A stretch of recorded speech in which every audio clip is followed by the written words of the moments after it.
बिस्मिल्लाहिर्रहमानिर्रहीम।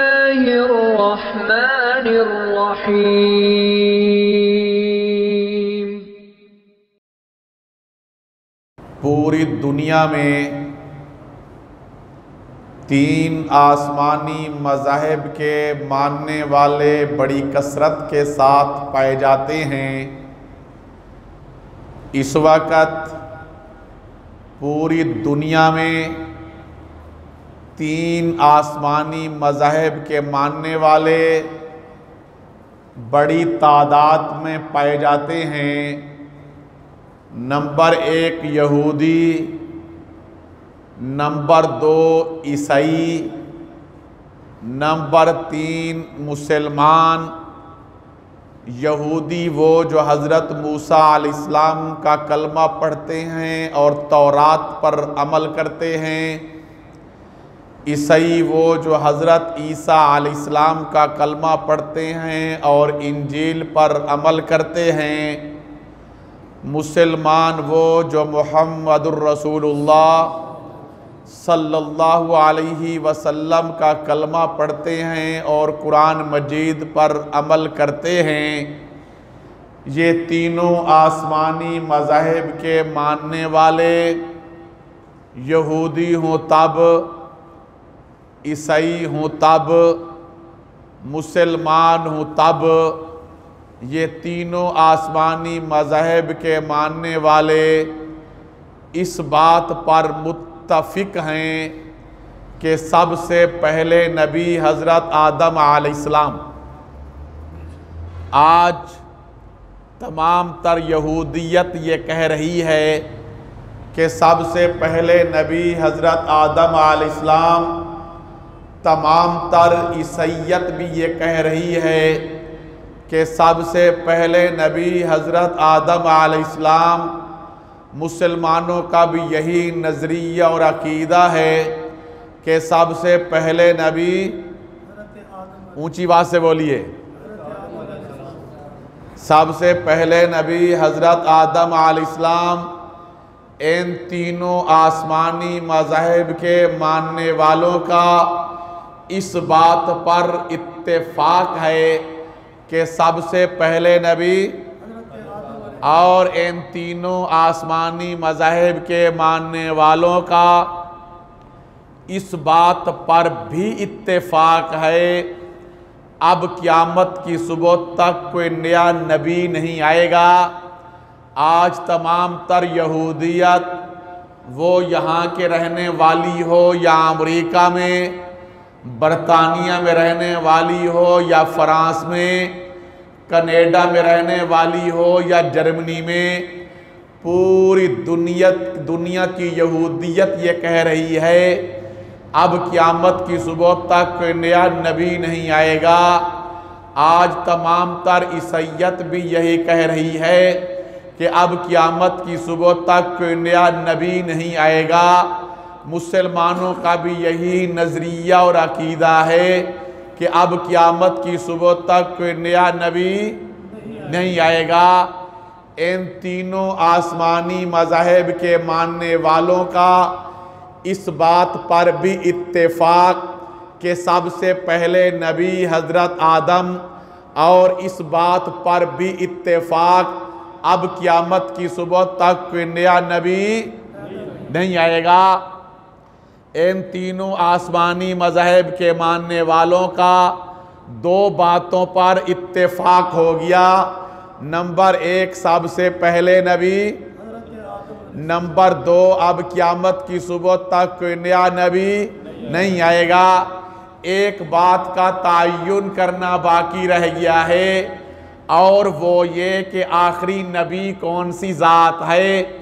क्या हज़रत मूसा अलैहिस्सलाम अल्लाह के आखिरी नबी, क्या हज़रत ईसा अलैहिस्सलाम अल्लाह के आखिरी नबी, या मुहम्मदुर रसूलुल्लाह सल्लल्लाहु अलैहि वसल्लम अल्लाह के आखिरी नबी। आइए देखते हैं कि हज़रत मूसा अलैहिस्सलाम अल्लाह के आखिरी नबी है या नहीं। ये देखने के लिए मुझे और आपको तौरात की तरफ जाना होगा। तौरात में देखना होगा, तौरात से पूछना होगा कि तौरात हज़रत मूसा अलैहिस्सलाम के मुतल्लिक़ क्या कहती है। तौरात कोई ऐसी किताब नहीं जो बिल्कुल नायाब हो गई हो, कहीं से ना मिलती हो। आपके इस इलाके के अंदर ईसाइयों के गिरजाघर मौजूद होंगे, हर गिरजाघर के अंदर बाइबल का नुस्खा मौजूद हुआ करता है। जिस तरह आपकी मस्जिद के अंदर कुरान मजीद का होना लाजमी, इसी तरह गिरजाघर के अंदर बाइबल का होना भी लाजमी। बाइबल का जुज़्व आज़म वो तौरात ही हुआ करती है। तमाम तर तब्दीलियों, तमाम तर रद्द बदल और तारीफ़ात के बावजूद आज भी बाइबल के अंदर एक इबारत मौजूद है। आज भी बाइबल के अंदर एक इबारत मौजूद है। वो इबारत ये कि हज़रत मूसा अलैहिस्सलाम ने फरमाया कि मेरे बाद तुम्हारे अंदर एक नबी बर्पा होगा। मैं बाइबल की इबारत पढ़ रहा हूँ, ये इबारत आज भी बाइबल के अंदर मौजूद है। हज़रत मूसा अलैहिस्सलाम ने फरमाया कि मेरे बाद तुम्हारे अंदर एक नबी बर्पा होगा। जो नबी बर्पा होगा वो फ़ारान की चोटियों से उतरेगा और उनके साथ 10,000 कुद्दूसियों का लश्कर होगा। ये इबारत आज भी बाइबल के अंदर मौजूद है। तवज्जो फरमाइए, हज़रत मूसा अलैहिस्सलाम ने फरमाया कि मेरे बाद तुम्हारे अंदर एक नबी बर्पा होगा। ये इबारत इस चीज़ की वजाहत कर रही है कि हज़रत मूसा अलैहिस्सलाम अल्लाह के आखिरी नबी नहीं है। ऊंची बात से, ऊंची बात से, अल्लाह के आखिरी नबी, अल्लाह के आखिरी नबी। अब तवज्जो फरमाएं, हज़रत मूसा अलैहिस्सलाम ने फरमाया कि मेरे बाद तुम्हारे अंदर एक नबी बर्पा होगा। जो नबी बर्पा होगा वो कहाँ से आएगा? फ़ारान की चोटियों से उतरेगा और उनके साथ 10,000 कुद्दूसियों का लश्कर होगा। तमाम तर शारहीन तौरात, तौरात को पढ़ने वाले, तौरात को पढ़ाने वाले, तौरात को समझने वाले, तौरात को समझाने वाले चलते चलते चलते जिस वक्त इस इबारत पर पहुंचते हैं कि जो नबी बर्पा होगा वो फ़ारान की चोटियों से उतरेगा। तमाम तर शारहीन तौरात, यहाँ के हूँ या बाहर के हूँ, आज के हूँ या कल के हूँ, पुराने हूँ या नए हूँ, तमाम तर शारहीन तौरात ये कहते हैं कि फ़ारान की चोटियों से उतरेगा। इससे मुराद फतह मक्का वाले दिन जिन पहाड़ों से मेरे और आपके पैगंबर तशरीफ लाए थे वो फ़ारान की चोटियां। तवज्जो फरमाइए, 10,000 कुद्दूसियों से मुराद फतह मक्का वाले दिन मेरे और आपके पैगंबर जनाब मोहम्मद अरबी सल्लल्लाहु अलैहि वसल्लम के साथ जो सहाबाए किराम की जमात थी वो 10,000 कुद्दूसी। आज तवज्जो फरमाइए, आज बाइबल के अंदर उन पहाड़ों का भी तज़किरा है जिन पहाड़ों से फतह मक्का वाले दिन मेरे पैगंबर तशरीफ लाए थे। आज बाइबल के अंदर हजूर के सहाबा का भी तज़किरा है। ये इबारत इस चीज़ की वजाहत कर रही है कि हज़रत मूसा अलैहिस्सलाम अल्लाह के आखिरी नबी। तवज्जो फरमाइए, आइए देखते हैं हज़रत ईसा अलैहिस्सलाम अल्लाह के आखिरी नबी है या नहीं। ये देखने के लिए मुझे और आपको इंजील की तरफ जाना होगा। चलो इंजील की तरफ बाद में चलेंगे। कुरान मजीद के अंदर बड़ी वजाहत और सराहत के साथ मौजूद है। अपने खतीब साहब से वजाहत ले लीजिए। मैं वजाहत में जाऊंगा तो सारा वक्त यहाँ लग जाएगा, बस इशारे करूंगा। कुरान मजीद के अंदर बड़ी वजाहत मौजूद है। हज़रत ईसा अलैहिस्सलाम को अल्लाह रब्बुल इज़्ज़त ने बड़े मोजज़ात से नवाज रखा था। हज़रत ईसा अलैहिस्सलाम के पास मैयत और मुर्दे को लाया जाता, आके हज़रत ईसा अलैहिस्सलाम के सामने रख दिया जाता। हज़रत ईसा अलैहिस्सलाम अल्लाह का नाम लेकर कुम बिइज़्निल्लाह कहते, वो मुर्दा उठ के बैठ जाता। हज़रत ईसा अलैहिस्सलाम के पास कोड़ी वाले मरीज को, जिसके बाजू जुड़ गए हूं, जिसके घुटने जुड़ गए हूं, जिसके टखने जुड़ गए हूं, जिसकी कमर जुड़ गई हो, ना तो उठ के बैठ सकता है, ना खड़ा हो सकता है, ना चल सकता है, इस मरीज को हजरत ईसा अलैहिस्सलाम के पास लाया जाता। हजरत ईसा अलैहिस्सलाम अल्लाह का नाम लेकर फूंक मारते, आया था तो गठरी के अंदर, वापस जा रहा है हिरन की तरह छलांगे लगाता हुआ। हजरत ईसा अलैहिस्सलाम के पास बर्स वाले मरीज को, जिसके जिस्म पर सफेद चटाक होते हैं, डब खड़ब्बा, वो उस मरीज को लाया जाता। हजरत ईसा अलैहिस्सलाम अल्लाह का नाम लेकर दम करते, मेरा अल्लाह शिफा दे देता। हजरत ईसा अलैहिस्सलाम के पास मट्टी गूंद के परिंदे की शक्ल बना के आके रख दी जाती। हजरत ईसा अलैहिस्सलाम अल्लाह का नाम लेकर फूंक मारते, मेरा अल्लाह हड्डियां भी बना देता, मेरा अल्लाह गोश्त भी बना देता, मेरा अल्लाह पर भी बना देता। इधर फूंक मारने की देर होती, उधर वो देखो परिंदा उड़ता हुआ वो जा रहा है।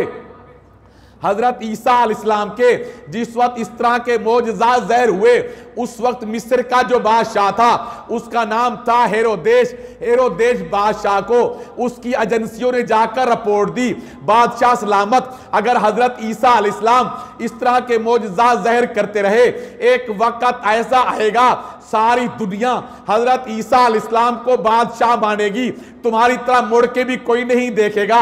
आज वक्त है, इसका कोई हल निकाल लीजिए।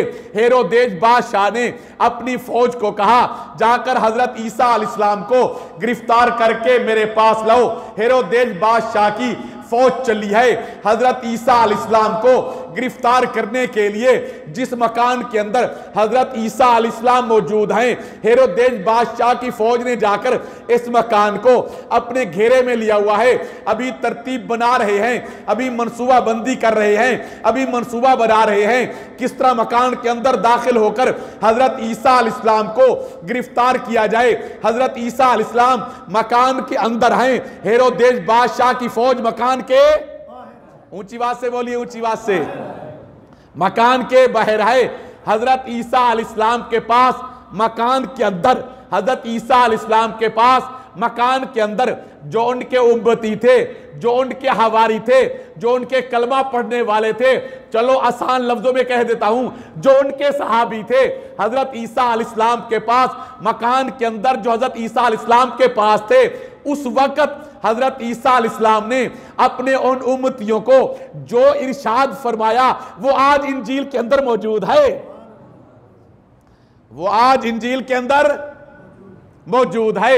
हजरत ईसा अलैहिस्सलाम ने अपने उन हवारियों को कहा, आए वे लोगो मुझे जा लेने दो, ता आके तुम्हारे अंदर एक नबी मबूस होगा जिसका बोलना खुदा का बोलना होगा। ये इंजील के अंदर आया है। हजरत ईसा अलैहिस्सलाम ने फरमाया, आए वे लोगो मुझे जा लेने दो, ता आके तुम्हारे अंदर एक नबी मबूस होगा। मैं चाहता हूं एक मर्तबा आप भी इस इबारत को अपनी जबान से पढ़िए। हजरत ईसा अलैहिस्सलाम ने फरमाया, आए वे लोगो मुझे, ऊंची बात से आप जुमला अदा करें, मैं आपको एक और बात समझाता हूं। हजरत ईसा अलैहिस्सलाम ने फरमाया, आए वे लोगो मुझे जा लेने दो। मियां लोगो ढंगशाह वालों, क्या मैं पूछ सकता हूं? हजरत ईसा अलैहिस्सलाम ने फरमाया, आए वे लोगो मुझे जा लेने दो। किधर जा लेने दो? किधर जा लेने दो? मेरा तवज्जो नौजवान बेटे हैं, समझे मेरी बात को। मेरा और आपका नजरिया और अकीदा यह है कि हजरत ईसा अलैहिस्सलाम अभी फौत, ऊंची बात से, हजरत ईसा अलैहिस्सलाम फौत नहीं हुए। वो हजरत ईसा अलैहिस्सलाम अपने उसी जिस्म के साथ आसमानों पर मौजूद हैं। कुर्बे क़यामत हजरत ईसा अलैहिस्सलाम वापस तशरीफ लाएंगे। हजरत ईसा अलैहिस्सलाम कुर्बे क़यामत वापस, ऊंची बात से, वापस तशरीफ लाएंगे। दमिश्की जामे मस्जिद के शर्की मीनारे पर फरिश्तों के जरिए हजरत ईसा अलैहिस्सलाम मीनारे के ऊपर उनका नजूल होगा।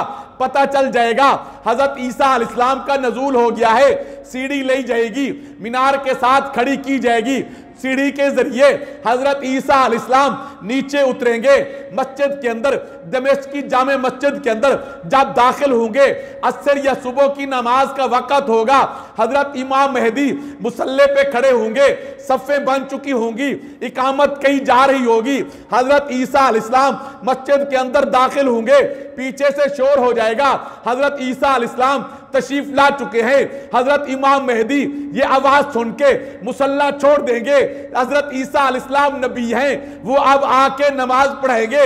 हजरत ईसा अलैहिस्सलाम आगे बढ़ेंगे, आगे बढ़कर हजरत इमाम मेहदी को पकड़कर मुसल्ले पे खड़ा करेंगे और फरमाएंगे, इमाम मेहदी नमाज आप पढ़ेंगे, मैं आपके पीछे नमाज पढ़ूंगा। हजरत इमाम मेहदी फरमाएंगे, हजरत ईसा अलैहिस्सलाम ने हजरत नमाज आप पढ़ें। हजरत ईसा अलैहिस्सलाम फरमाएंगे, नहीं नहीं इमाम मेहदी नमाज आप पढ़ेंगे, मैं आपके पीछे नमाज पढ़ के हजूर की पूरी उम्मत को एक पैगाम देना चाहता हूं। आज हजरत ईसा अलैहिस्सलाम अपनी नबुव्वत चलाने के लिए नहीं आया, बल्कि हुजूर की गुलामी करने के लिए आया है। हजरत ईसा आज अपनी नबुव्वत चलाने हुजूर की गुलामी करने के लिए आया है। हजरत ईसा अलैहिस्सलाम आएंगे, वापस आकर 40 या 45 साल यहां जिंदगी गुजारेंगे। हजरत ईसा अलैहिस्सलाम की शादी भी होगी, हजरत ईसा अलैहिस्सलाम के बच्चे भी होंगे। 45 साल बाद हजरत ईसा अलैहिस्सलाम जब फौत होंगे, उनकी तदफीन मदीना तय्यबा रोज़ा रसूल में होगी। लेकिन क्या किया जाए, आज के इस इलाके के कादियानी और मिर्जइयों का, बदनसीबों का, इन मलूनों का क्या किया जाए। आज हर कादियानी ये कहता है कि हजरत ईसा अलैहिस्सलाम फौत हो गए हैं और उनकी कब्र कश्मीर के अंदर है। हमने पूछा जैसे ईसा अलैहिस्सलाम ने आना था उनका क्या बनेगा, वो कहने लगे कि वो मिर्जा गुलाम कादियानी की शक्ल में आ गए। तवज्जो फरमाइए, इबारत देखिए इंजील की। आज इंजील के अंदर आया है, आए वे लोगो मुझे जा लेने दो। कहां पे? ऊंची बात से, आए वे लोगो मुझे जा लेने दो, ताकि तुम्हारे अंदर एक नबी मबूस होगा। ये इबारत इस चीज की वजाहत कर रही है, आए वे लोगो मुझे जा लेने दो ताकि तुम्हारे अंदर एक नबी मबूस होगा। ये इबारत इस चीज की वजाहत कर रही है कि हजरत ईसा अलैहिस्सलाम अल्लाह के आखिरी नबी नहीं है। ऊंची बात से, हजरत ईसा अलैहिस्सलाम अल्लाह के आखिरी नबी। तवज्जो मेरी तरफ, हजरत मूसा अलैहिस्सलाम अल्लाह के आखिरी नबी नहीं, तौरात ने कह दिया हजरत ईसा अलैहिस्सलाम अल्लाह के आखिरी नबी नहीं, इंजील ने कह दिया अब तो शख्सियत ही सिर्फ एक रह गई। कौन सी? ऊंची बात से बोलिए, ऊंची बात से। हजरत मुहम्मद रसूलुल्लाह सल्लल्लाहु अलैहि वसल्लम हुजूर अल्लाह के आखिरी नबी है ये नहीं, ये देखने के लिए मुझे और आपको कुरान मजीद की तरफ जाना पड़ेगा। तवज्जो मेरी तरफ कीजिए, मैंने कुरान मजीद को उठाया, उठाकर मैंने कुरान खोला, खोलकर मैंने कुरान से पूछा हुजूर अल्लाह के आखिरी नबी है या नहीं। समझाने के लिए एक बात और अर्ज किए देता हूं, भाई सैफुर रहमान साहब मेरे ऊपर फतवा ना लगाना, मैं सिर्फ समझाने के लिए अर्ज कर रहा हूं। मैंने कुरान मजीद को खोला, खोलकर मैंने कुरान से पूछा हुजूर अल्लाह के आखिरी नबी है या नहीं। कुरान मजीद ने पलटकर मुझे कहा पहले इंजील की इबारत को तो साफ कर लें। मैंने कहा कुरान मजीद से इंजील की इबारत कैसे साफ होगी। कुरान मजीद ने कहा इंजील के अंदर तो ये आया है, आए वे लोगों मुझे जा लेने दो ताकि तुम्हारे अंदर एक नबी मबूस होगा जिसका बोलना खुदा का बोलना होगा। मैंने कुरान मजीद से पूछा ये इबारत कैसे साफ होगी। कुरान मजीद ने कहा वमा यंतिकु अनिल हवा इन हुआ इल्ला वाह्यु यूहा। इंजील ने कहा वो आएगा जिसका बोलना खुदा का बोलना होगा। कुरान मजीद ने कहा वो आ गया है, जब तक खुदा बुलवाए नहीं वो बोलता नहीं है। वमा यंतिकु अनिल हवा इन हुआ इल्ला वाह्यु यूहा। मेरे पैगंबर उस वक्त तक बोलते नहीं जब तक खुदा बुलवाए। मैंने कुरान मजीद से पूछा हुजूर अल्लाह के आखिरी नबी है या नहीं। कुरान मजीद ने कहा मा काना मुहम्मदुन अबा अहदिम मिन रिजालिकुम वलाकिन रसूलुल्लाहि व खातमन नबिय्यीन। अब इस पैगंबर के तशरीफ ले आने के बाद मेरे अल्लाह ने हमेशा हमेशा के लिए सिलसिला नबूवत को मुकम्मल कर दिया, नबूवत अपनी तकमील को पहुंची। अब हुजूर के बाद क़यामत की सुबह तक कोई नबी पैदा नहीं होगा। हजरत आदम अलैहिस्सलाम सबसे ऊंची बात से, हजरत आदम अलैहिस्सलाम सबसे पहले नबी, आप सल्लल्लाहु अलैहि वसल्लम सबसे आखिरी नबी।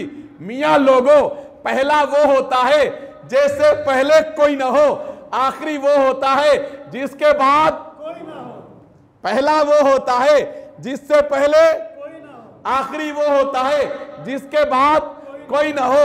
हजरत आदम अलैहिस्सलाम से पहले कोई नबी नहीं था, हुजूर के बाद अब क़यामत की सुबह तक कोई नबी पैदा नहीं होगा। अगर इतनी बात समझ आ जाए तो काफी है।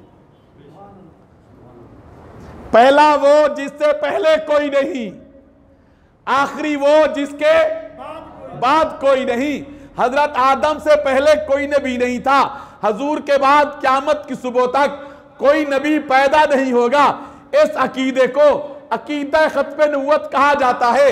ये मेरा भी अकीदा है, या आप दोस्तों का भी अकीदा है।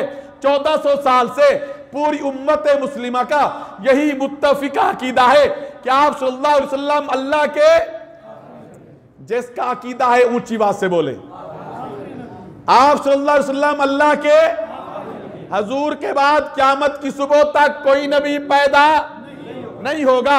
ये मेरा और आपका बुनियादी अकीदा है, ये मेरा और आपका बुनियादी अकीदा है।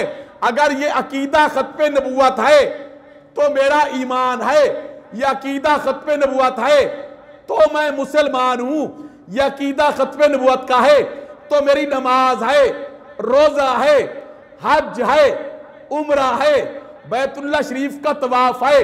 अगर ये अकीदा खत्म नबूवत का है तो मेरी तहज्जुद है, इशराक है, नवाफिल है, अव्वाबीन है, तरावी है, जुमा है, तबलीग है। अगर ये अकीदा नहीं, अगर ये मेरा अकीदा नहीं तो मेरा ईमान भी नहीं और मैं मुसलमान भी नहीं। अगर ये अकीदा खत्म नबूवत नहीं तो मेरी नमाज भी बोलो भाई नहीं, रोजा भी नहीं। अगर खत्म नबूवत का अकीदा नहीं तो मेरा हज भी नहीं, उम्रा भी नहीं, बैतुल्लाह शरीफ का तवाफ भी नहीं, तहज्जुद भी नहीं, इशराक भी नहीं, नवाफिल भी नहीं, अव्वाबीन भी, तरावी भी, जुमा भी नहीं, तबलीग भी नहीं। ये अकीदा है तो सब कुछ है, ये अकीदा नहीं तो ऊंची बात से, ये अकीदा नहीं तो कुछ भी नहीं। आज जो कुछ भी मेरे पास है ये हुजूर की खत्म नबूवत का सदका है। चलो एक बात और किए देता हूं, एक बहुत बड़े बुजुर्ग गुजरे हैं, एक बहुत बड़े इमाम गुजरे हैं जिनको आज दुनिया हजरत इमाम इब्ने नुजैम अल मिस्री के नाम से याद करती है। अल्लामा इब्ने नुजैम अल मिस्री वो फरमाते हैं कि एक आदमी जिसकी उम्र 80 और 90 साल की हो, तवज्जो से सुनिए, अल्लामा इब्ने नुजैम मिस्री फरमाते हैं एक ऐसा आदमी जिसकी उम्र 80 और 90 साल की हो, इस बुजुर्ग ने सारी जिंदगी में नमाजें पढ़ी हूं, रोजे रखे हूं, हज किए हूं। अगर इस 80 और 90 साल के बाबे और बुजुर्ग को यह पता नहीं है अकीदा खत्म नबूवत किसे कहते हैं, अगर इसको यह मालूम नहीं, अगर इस बुजुर्ग को यह पता नहीं हजूर अल्लाह के आखिरी नबी है ये नहीं, हजूर के बाद कोई और नबी आ सकता है ये नहीं, अगर इसको यह पता नहीं है, अल्लामा इब्ने नुजैम कहते हैं इस बुजुर्ग ने सारी उम्र कुफर पर गुजारी है, अभी मुसलमान नहीं हुआ, अभी मुसलमान नहीं हुआ, अभी मुसलमान। अगर इस 80 साल के बुजुर्ग को अकीदा खत्म नबूवत के मुतल्लिक पता नहीं, हजूर के आखिरी नबी होने का पता नहीं, यह भी मालूम नहीं हजूर अल्लाह के आखिरी नबी हैं, हजूर के बाद कोई और नबी आ सकता है ये नहीं, अकीदा खत्म नबूवत नहीं, तो इस बाबे ने सारी जिंदगी ईमान पर नहीं गुजारी है, मुसलमान अभी नहीं हुआ। अकीदा खत्म नबूवत इसे कहते हैं। मुसलमान तब होगा जब पता होगा कि आप सल्लल्लाहु अलैहि वसल्लम अल्लाह के आखिरी नबी हैं, हुजूर के बाद क़यामत की सुबह तक कोई नबी पैदा नहीं होगा। ऊंची बात से, हुजूर के बाद कोई नबी पैदा नहीं होगा। आप सल्लल्लाहु अलैहि वसल्लम अल्लाह के, ऊंची बात से, आप सल्लल्लाहु अलैहि वसल्लम अल्लाह के आखिरी नबी हैं। तवज्जो फरमाइए, मेरे और आपके पैगंबर जनाब मोहम्मद अरबी सल्लल्लाहु अलैहि वसल्लम के बाद जब भी किसी बदनसीब बदबख्त ने नबुव्वत का झूठा दावा किया, वो यमन का असवद अंसी हो, वो यमामा का मुसैलमा कज़ाब हो, वो ईरान का बहाउल्ला हो, या कादियान का मलून कादिया मिर्जा गुलाम कादियानी हो, जब भी मेरे पैगंबर के बाद किसी बदनसीब ने नबुव्वत का झूठा दावा किया, हजूर की पूरी उम्मत ने मैदान में उतरकर अलल इलान एक मौक़िफ़ इख्तियार करते हुए एक पेज पर खड़े हुए अलल इलान ये कहा, हजूर के बाद जो शख्स नबुव्वत का झूठा दावा करे वो मुसलमान नहीं, मुसलमानों का हिस्सा नहीं, उसका इस्लाम और अहले इस्लाम के साथ कोई ताल्लुक नहीं, बल्कि वो कौन होगा? झूठा होगा, काफिर होगा। कौन होगा? हुजूर के बाद जो शख्स नबुव्वत का झूठा दावा करे वो कौन होगा? मियाँ क्या हो गया है तुम्हें? नबुव्वत की गवाही है, तुम यहां बोलोगे, तुम्हारी हाजिरी हुजूर के रोजे पे लगेगी, ऊंची आवाज से बोलिए, खड़खड़ा के बोलिए, ताकि दोस्त और दुश्मन को पता चले आज मस्जिद के अंदर हजूर के आशिक और दीवाने हुजूर के मुहब्ब बैठे हैं। ऊंची आवाज से बोलिए, हजूर के बाद जो शख्स नबुव्वत का झूठा दावा करे वो कौन होगा? हजूर के बाद जो अपने आप को नबी कहलवाए वो कौन होगा? मेरे दोस्तों, असवद अंसी ने नबुव्वत का झूठा दावा किया। असवद अंसी ये कहता था कि मैं भी नबी, हजूर भी नबी, मैं छोटा, हजूर बहुत बड़े। मुसैलमा कज़ाब ने नबुव्वत का झूठा दावा किया। मुसैलमा कज़ाब कहता था मैं भी नबी, हजूर भी नबी, मैं देहातों का, हजूर शहरों के। मिर्ज़ा मलून ने जिन अल्फाज के साथ नबुव्वत का झूठा दावा किया, उन अल्फाज के अंदर मिर्ज़े ने मेरे और आपके पैगंबर जनाब मोहम्मद अरबी सल्लल्लाहु अलैहि वसल्लम की इतनी बड़ी तौहीन की, इतनी बड़ी तौहीन की। उस तौहीन पर अगर आसमान पत्थर बरसाता, आसमान को हाँकता, जमीन फट जाती तो जमीन को हाँकता। मिर्ज़ा मलून ने कहा कि मैं बिआइनी वही मोहम्मद हूं। सिर्फ यहां तक नहीं रुका ये बदनसीब, ये मिर्जा मलून कहता है मैं बिआइनी वही मोहम्मद हूं जो हज़रत खदीजा तुल कुबरा का खामन था। मैं बिआइनी वही मोहम्मद हूं जो हजरत आयशा का मियां था। ये बदनसीब कहता है मैं बिआइनी वही मोहम्मद हूं जो हजरत फातिमा ज़हरा का अब्बा था। ये बदनसीब कहता है कि मैं बिआइनी वही मोहम्मद हूं जो हजरत हसन हुसैन सरदार जन्नत का नाना था। उस मोहम्मद में मुझ में कोई फर्क नहीं। उस मोहम्मद ने 2 मरतबा इस दुनिया में आना था, एक मरतबा मक्का मुकरमा में, दूसरी मरतबा वही मोहम्मद मिर्ज़ा गुलाम कादियानी की शक्ल में कादियान में, नऊजुबिल्लाह। सिर्फ यहां तक नहीं, ये बदनसीब कहता है मैं हुस्न के लिहाज से भी वही मोहम्मद हूं। एक बद शक्ल, बद किरदार, बदनसीब जिसकी एक आंख नहीं, ये कहता है मैं हुस्न के लिहाज से भी हुई मोहम्मद हूं। समझे भी हो ये क्या कह रहा है। दर पर्दा ये कह रहा है कि जैसी मेरी शक्ल है नऊजुबिल्लाह हुजूर भी ऐसे। मेरे दोस्तों, मिर्ज़ा गुलाम कादियानी की किताब का नाम एक गलती का इजाला, उसके सफ़ा नंबर 4 पर मिर्ज़ा गुलाम कादियानी कुरान मजीद की एक आयत लिखता है, मुहम्मदुर रसूलुल्लाह वल्लज़ीना माहू। कहता है इस आयत के अंदर अल्लाह ने मुहम्मद भी मुझे कहा है, रसूलुल्लाह भी मुझे कहा है। मिर्ज़ा गुलाम कादिरी किताब का नाम दाफिल बला।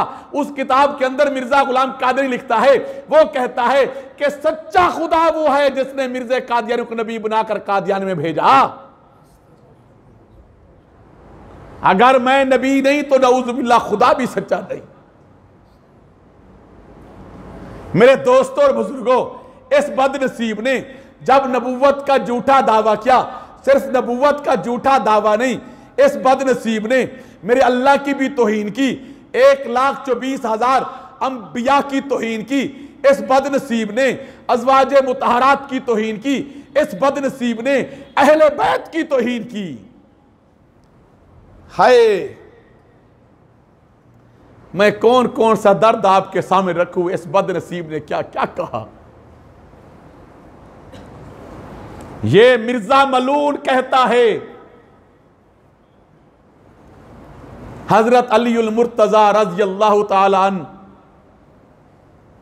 कहता है, पुरानी खिलाफत को छोड़ो, नई खिलाफत तुम्हारे सामने है। नऊजुबिल्लाह।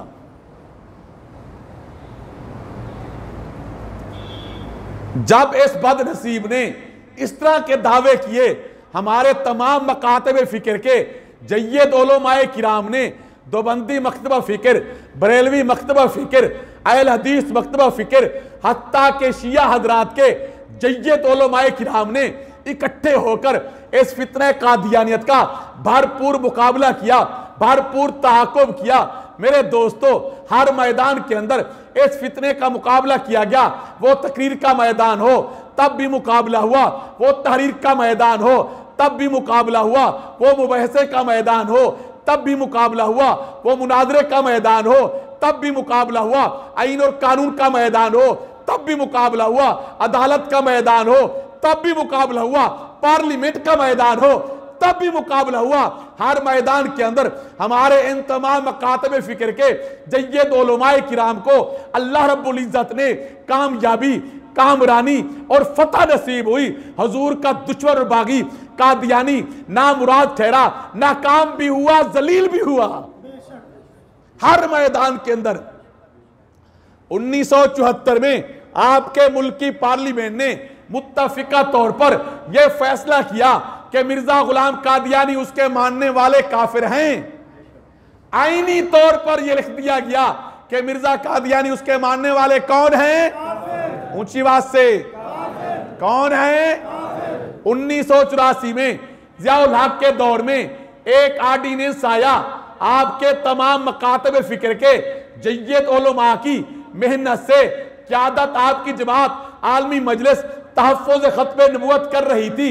इतनी जोरदार तहरीक चली, उस तहरीक के नतीजे में ताज़ीरात पाकिस्तान में 2 दफात का इजाफा कर दिया गया, 298 बी और 298 सी। उन 2 दफात के तहत लिख दिया गया, आज के बाद कोई कादियानी अपने आप को मुसलमान नहीं कह सकता, आज के बाद कोई कादियानी तबलीग नहीं कर सकता, आज के बाद कोई कादियानी लिटरेचर तकसीम नहीं कर सकता, आज के बाद कोई कादियानी अजानें नहीं पढ़ सकता, आज के बाद कोई कादियानी मुसलमानों की तरह नमाजें नहीं पढ़ सकता, आज के बाद कोई कादियानी कुर्बानी का जानवर ज़िबा नहीं कर सकता, आज के बाद कोई कादियानी अपनी इबादत गाह का मीनार और मेहराब नहीं बना सकता, आज के बाद कोई कादियानी अपने घर के ऊपर कलमा तजीबा नहीं लिख सकता, आज के बाद कोई कादियानी अपने बेटे की शादी के कार्ड के ऊपर बिस्मिल्लाह अल्हम्दुलिल्लाह सुबहान अल्लाह नहीं लिख सकता। शायर इस्लाम का इस्तेमाल करना मुसलमानों का हक है। कादियानी काफिर है, काफिर शायर इस्लाम इस्तेमाल नहीं कर सकता। कादियानी शायर इस्लाम इस्तेमाल, अगर कोई कादियानी शायर इस्लाम इस्तेमाल करेगा, इस कादियानी के खिलाफ 298 बी और सी के तहत मुकदमा दर्ज होगा। इस कादियानी को 3 साल सजा होगी, इस कादियानी को 3 साल सजा होगी। आपने फिर देखा इस मर्तबा बिल्कुल करीब तरीन जमाने में, इस मर्तबा बड़ी ईद पर पूरे मुल्क के अंदर कादियानी और मिर्ज़ाइयों को गवर्नमेंट ने कुर्बानी का जानवर ज़िबा नहीं करने दिया।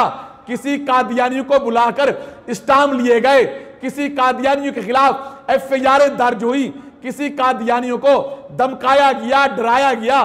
कादियानी जानवर लेकर आए, पुलिस आई, जानवर खोल कर ले गई, कादियानियों ने जानवर ज़िबा किया, थाने वाले आए, जानवर उठा के ले गए। मेरे दोस्तों, इस कुर्बानी के मौके पर बहुत सारी मसाजिद के अंदर मुतलका SHO ने आकर स्पीकर ऑन करके ये ऐलानात किए। इस इलाके के अंदर जितने कादियानी और मिर्ज़ई रहते हैं, मैं उनसे कहना चाहता हूं, अगर आपने कुर्बानी करनी है पहले मस्जिद के अंदर आए, मौलवी साहब के हाथ पे मुसलमान हूं, फिर जाकर कुर्बानी करें। कुर्बानी शहर इस्लाम में से है, शहर इस्लाम का इस्तेमाल करना मुसलमान का हक है। कादियानी तुम काफिर हो, तुम कुर्बानी का जानवर ज़िबा नहीं कर सकते। अगर तुमने कुर्बानी का जानवर ज़िबा किया, कानून अपनी हरकत में आएगा, आपके खिलाफ FIR दर्ज होगी और इंशाअल्लाह हम आपको सजा भी दिलवाएंगे। SHO ने आकर मस्जिद के अंदर ये ऐलानात किए।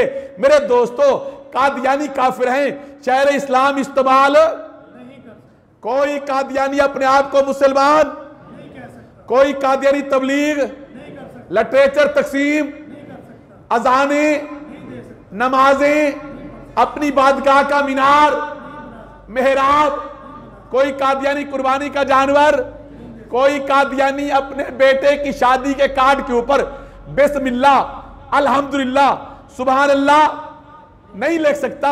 अगर कोई कादियानी ऐसा आपके इलाके में करता है, अगर कोई कादियानी आपके इलाके में ऐसा करता है, पाकिस्तान का कानून कहता है, ओ मुसलमानों, जाके थाने में दरखास्त दो, इस कादियानी के खिलाफ FIR भी दर्ज होगी, 3 साल सजा भी होगी। आज अगर इस इलाके के अंदर कादियानी अपने आप को मुसलमान कहते हैं, तुम्हारी सुस्ती की वजह से, अगर इस इलाके के अंदर कादियानी अपने घर के ऊपर कलमा लिखते हैं, तुम्हारी सुस्ती की वजह से कि तुम हरकत बरकत में नहीं आते, अगर तुम थोड़ा सा सरगर्मी दिखाओ और उन कादियानियों के हवाले से थाने में जाकर इतला करो, खुदा की कसम यहां कादियानी जीती जीती मर जाएगी। मेरे दोस्तों और बुजुर्गों, मेरे ऊपर मेरे नबी का हक है या नहीं? ऊंची आवाज से जो कहता है ऊंची आवाज से कहे, और ऊंची आवाज से, मेरे ऊपर मेरे नबी का हक है। ओ मियां, मेरे पास मेरे हुजूर के अलावा और है क्या? मेरे पास मेरे नबी के अलावा और है क्या?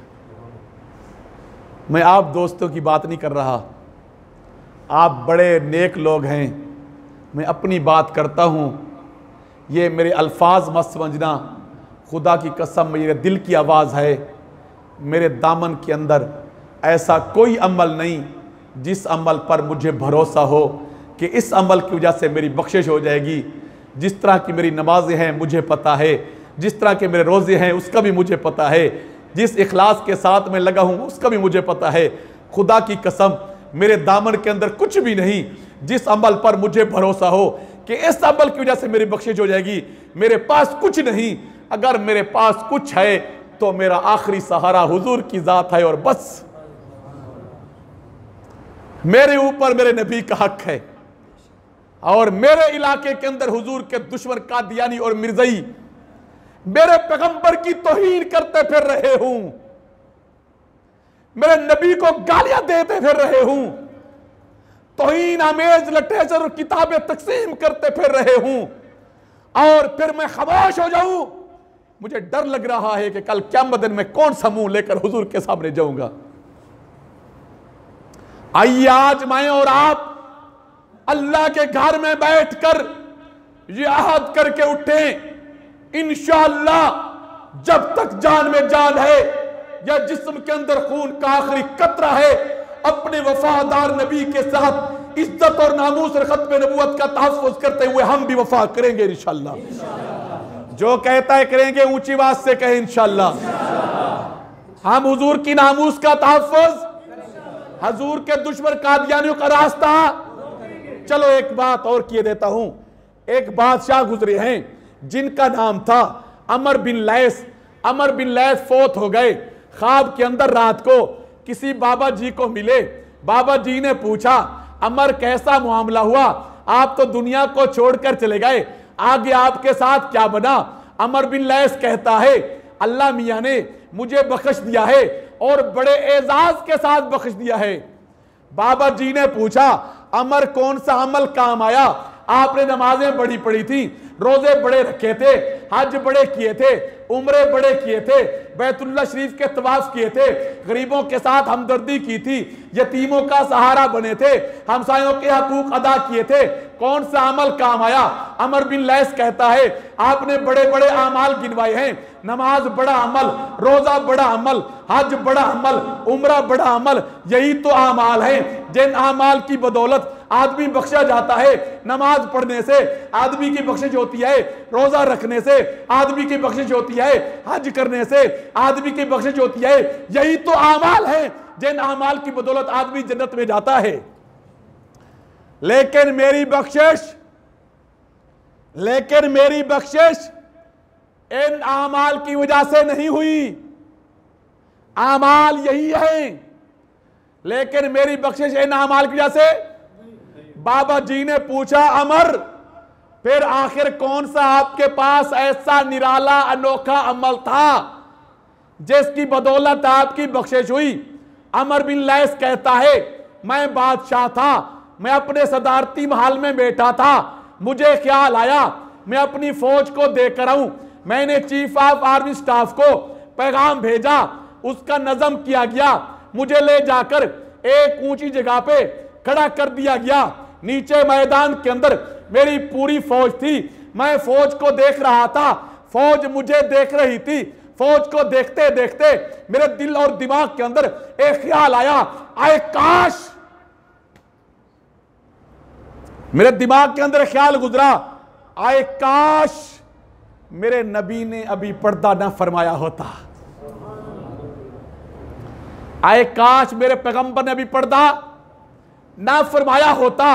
मेरे हुजूर सहाबा की जमात को लेकर दुश्मन के खिलाफ जंग करने के लिए मदीना तय्यबा से बाहर तशरीफ ले जा रहे होते, मैं अपनी पूरी फौज को ले जाकर हजूर के सामने खड़ा करता, बड़ी आज्ज और कसारी के साथ झुक झुक कर अपने नबी से दरखास्त करता, आए मेरे प्यारे पैगंबर, आप दुश्मन के खिलाफ जंग करने के लिए तशरीफ ले जा रहे हैं, मेरी तैयार फौज हाजिर है, इस फौज को ले जाकर अपने दुश्मन के साथ टकरा दीजिए।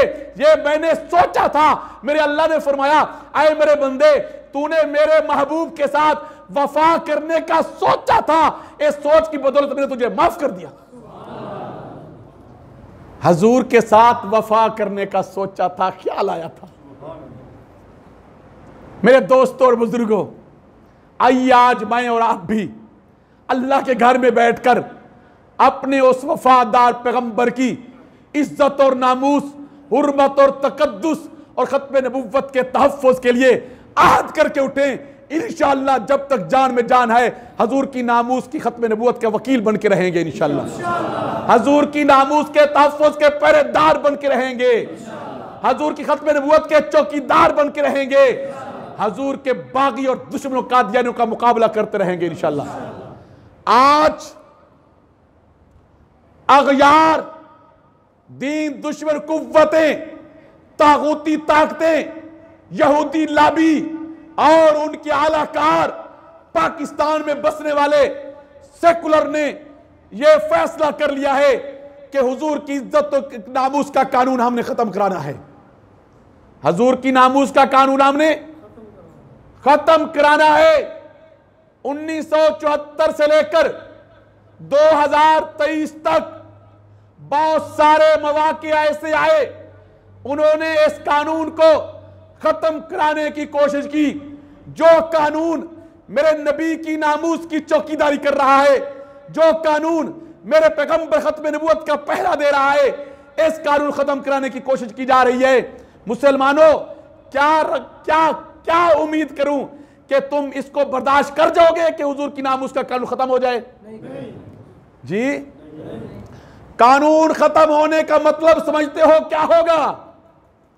चौक और चौराहे में, बीच मैदान में, गली के नुक्कड़ में खड़े होकर ये बदनसीब मेरे नबी को भौंकेंगे। पाकिस्तान के अंदर कोई कानून ऐसा नहीं होगा जो हरकत में आएगा। कानून खत्म होने का यह मतलब है ये चाहते हैं कि हुजूर की जितनी तौहीन की जाए पाकिस्तान के अंदर कोई कानून है ना नहीं होना चाहिए। इसलिए इस कानून खत्म करने की कोशिश की जा रही है। कई ऐसे मौके आए इस कानून खत्म कराने के लिए। पार्लियामेंट के फ्लोर पर एक बिल लाया गया और अरकान पार्लियामेंट से मुतालबा किया गया इस बिल पर बहस करके तहफ़्फ़ुज़ नामूस रिसालत के कानून खत्म कर दिया जाए। एक ऐसा वक्त आपके मुल्क में आया था कि वक्त का वजीर आजम अपनी कबीना को बुलाकर कहता है मुझे बाहर से एक बहुत बड़ी ऑफर आई है। कबीना ने पूछा क्या ऑफर? वजीर आजम ने कहा जितना पाकिस्तान के ऊपर कर्जा है सारा कर्जा माफ कर दिया जाएगा। जितना कर्जा माफ किया जाएगा उतने पैसे मजीद पाकिस्तान को बतौर इमदाद के दिए जाएंगे। उसके बदले में सिर्फ और सिर्फ हमने खत्म नबूवत के कानून को खत्म करना है। एक ऐसा मौका भी आया था आपके मुल्क के अंदर, पंजाब का गवर्नर खड़े होकर वाज़े तौर पे कहता है तहफ़्फ़ुज़ नामूस रिसालत का कानून एक काला कानून है। तहफ़्फ़ुज़ नामूस रिसालत कानून एक खूनी कानून है। तहफ़्फ़ुज़ नामूस रिसालत कानून एक कातिल और जाबिर कानून है। इस कानून की पाकिस्तान के अंदर कोई गुंजाइश नहीं। 74 से लेकर आज तक अगयार ने अरबों डॉलर खर्च किए इस कानून को खत्म कराने के लिए। आपके उजले किरदार की वजह से, नामूस रिसालत के हवाले से आपकी हसासियत की वजह से, आपकी खत्म नबूवत के हवाले से सरगर्मियों की वजह से, आपके मुसलसल जागने की वजह से, नामूस रिसालत के कानून पर पहरा देने की वजह से अरबों डॉलर खर्च करने के बावजूद वो दुनिया इस कानून को क्या खत्म कराती, अल्हम्दुलिल्लाह आज तक इस कानून की जेर और जबर को भी खत्म नहीं करा सके। इंशाअल्लाह क़यामत की सुबह तक नहीं करा सकेंगे इंशाअल्लाह। आज एक मर्तबा फिर कोशिश की जा रही है।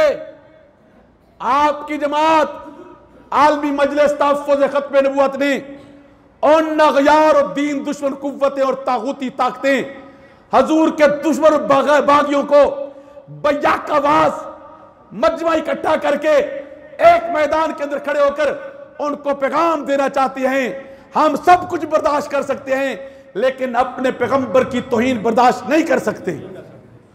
हम भूख बर्दाश्त कर लेंगे, हम प्यास बर्दाश्त कर लेंगे, इस महंगाई के तूफान को भी बर्दाश्त कर लेंगे, लेकिन किसी बदनसीब को अपने पैगंबर की नामूस के कानून की तरफ हाथ बढ़ाने की इजाजत नहीं देंगे।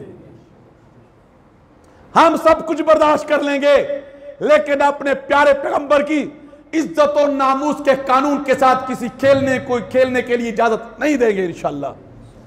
इस हवाले से आपकी जमात आलमी मजलिस तहफ़्फ़ुज़ खत्म नबूवत ने 6 सितंबर कब ऊंची बात से पिछले वाले ही बोले 6 सितंबर लाहौर की सरजमीन पर वादत रोड के क्रिकेट ग्राउंड में एक बड़ा इज्तिमा करने का फैसला किया है, बड़ी कॉन्फ्रेंस करने की फैसला किया है। आज उस कॉन्फ्रेंस में शिरकत के लिए आप दोस्तों को मैं बुलाने के लिए आया हूं, अपने लिए हजूर की नामूस के तहफ़्फ़ुज़ के लिए, अपने पैगंबर की इज्जत के तहफ़्फ़ुज़ के लिए, हजूर की खत्म नबूवत के तहफ़्फ़ुज़ के लिए। मैं क्या तवक्को रखूं आप 6 सितंबर को अपने प्यारे पैगंबर की नामूस की चौकीदारी के लिए लाहौर आएंगे या नहीं आएंगे? ओ मियां लोगों, सारी जिंदगी में क्या एक रात भी मैं हुजूर को नहीं दे सकता? सारी जिंदगी में क्या एक रात भी हुजूर के नाम नहीं कर सकता? मैं जो कहता है कर सकता हूं वो हाथ खड़ा करके कर सकता हूं। एक रात खालिसतन हुजूर की नामूस के तहफ़्फ़ुज़ के लिए 6 सितंबर को लाहौर की सरजमीन पर आप तशरीफ लाएंगे और इंशाअल्लाह वहां आकर हम सब ने मिलकर हजूर के दुश्मन बागियों को यह पैगाम देना है हम अपने पैगंबर के हवाले से बड़े हसास हैं। हम सब कुछ बर्दाश्त कर सकते हैं लेकिन हुजूर की तौहीन बर्दाश्त मैं क्या तवक्को रखूं आप आएंगे या नहीं आएंगे? ऐसा होगी या इंशाअल्लाह? हाथ भी नीचे हो गए हैं। अल्लाह आपको जज़ाए खैर अता फरमाए। आखिर दावाना अल्हम्दुलिल्लाहि रब्बिल आलमीन।